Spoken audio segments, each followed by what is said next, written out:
couldn't help it. The bill was well over $250. Now, I'm not a mathematician or a math teacher. I just play one on TV. I don't know what $250, 20% of that shit is, but I know it ain't $4. Because that's what they left me.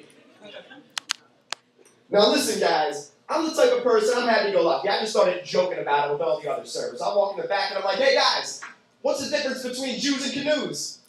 And before I can even get the punchline of this joke out, one of the other servers goes, ooh, canoes float? I'll let that sink in for a second. Canoes float. Yeah, because that's just a great punchline of this joke, Lena. You know what, while we're at it, why not list all the obvious differences between Jews and canoes? Canoes float. Canoes can't do long division. Mel Gibson never directed a controversial film about canoes. 6 million canoes never just went missing at once. Oh my God. I must have missed that lesson in history. I don't know, I must have slept through that class. You and me both. Yeah, that's what I'm saying, man. I don't pay attention to canoes. That's not important in history. The point I'm trying to make is, guys, canoes tip. That's the answer. They tip. And they tip more than 20%. Don't ever go canoeing down the Delaware. It's going to end badly. I know by experience. Oh, shit. Oh, man, I'm glad you guys are with me. We drink tonight, people? Yeah. Oh, man, what we drinking? Everything. Did I hear Jose Cuervo? Shots to Cuervo. That's the real man in the audience right there. People drinking tequila. I should have put hair on your chest. I promise you. Again, I'm a server, and I can't fucking stand it when I go up to a table and I get a guy who orders one of these girly-ass drinks. Fucking hate it. I have to suggest. That's what my manager's always telling me. So I have to do what we in the service industry, we call it upselling. So I woke up to a table like, hey guys, welcome to Ruby Tuesdays. My name's Chris. I'm going to be taking care of you. This is my salesman voice. This is when I turn the white in me on. True story. Can I maybe start you out with something to drink? Perhaps a screaming blowjob? Maybe an orgasm? These are actually drinks that we serve at Ruby Tuesdays. Now, they're a little fucking provocative, I know, but they're in a computer, so I can't get in trouble for suggesting them to my tables. But when I get one of these guys who's just like, can I have a Mike's Hard pomegranate punch? Just infuriates me. I'm going to punch him in the mouth, because what it really sounds like he wants is Mike's Hard dick in his mouth. So I'm just like, all right, man, tell you what. I'm going to give you one more chance to redeem your manliness and reorder. You ready? Go!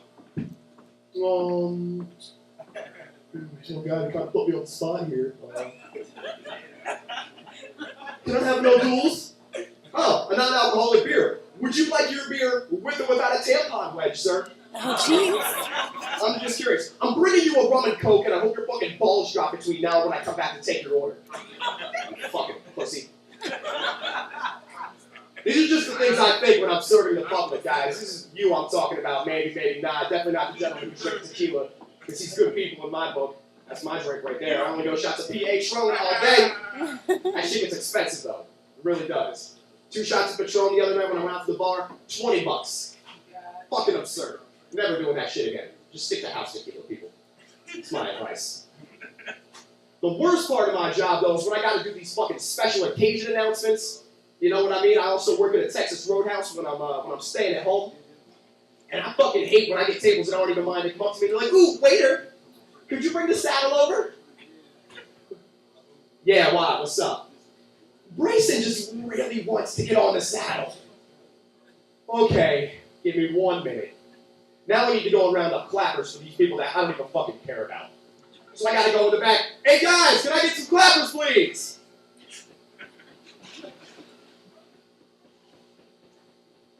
Clappers! Guys, come on, I need some help.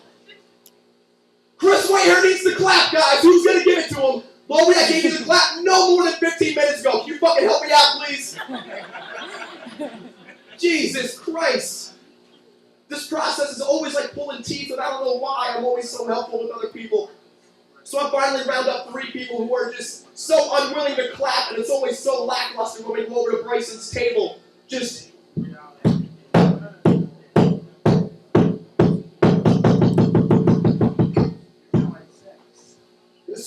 sit Bryson's goofy ass up on the saddle. And I don't know what to say because it's not his birthday. It's not like an anniversary. He didn't just get an A on his first spelling test in first grade. So I gotta improvise. Attention, Texas Roadhouse! Really sorry to bother y'all. But Bryson wanted to let you know he's here.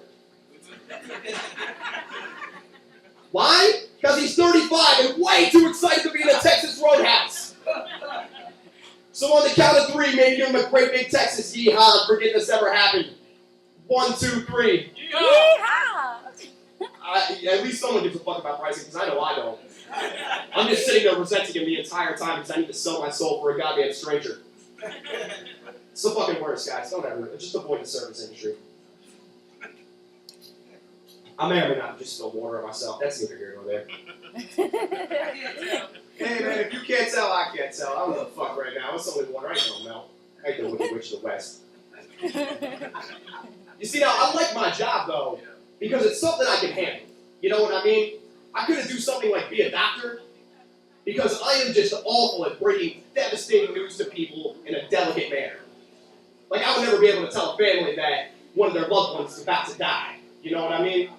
I couldn't walk up into a patient's room and be like, Mr. and Mrs. Smith, I have some good news and some bad news.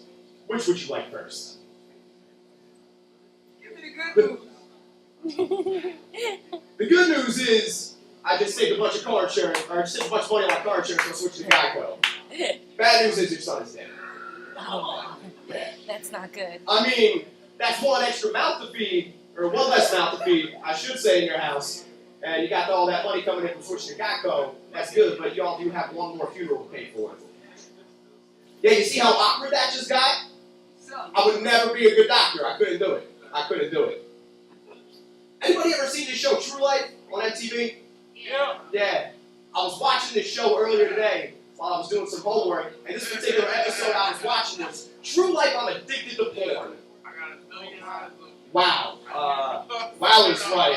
And one of the girls that were following around, she was a porn star, and this girl was just addicted to getting fucked on camera. And she just loved it. And she was nominated for an AVN Award. And for those of y'all who don't know your porn, the AVN Awards are like the Oscars of porn. And she was nominated in the category of Best Blowjob, which I'm assuming is equivalent to Best Supporting Actress? Or something like that. I don't know. That'll work. Maybe. And anyway, she was just, in the interviews they were talking to her, she was like, I just really want to win because I feel like my parents are going to respect me and what I do and they'll understand. And y'all are probably thinking the same thing I was. I think you're missing the point, sweetie. Listen, guys, I'm not a parent, but if I was and I had a daughter and she was sucking dick for money, I'm having suicidal thoughts daily. And then if she wins an award for it publicly? Oh, God. Guys, I'm going to have to repaint the walls of my room brain color. And the illustrations are going to look like something out of the end of Kurt Cobain's biography.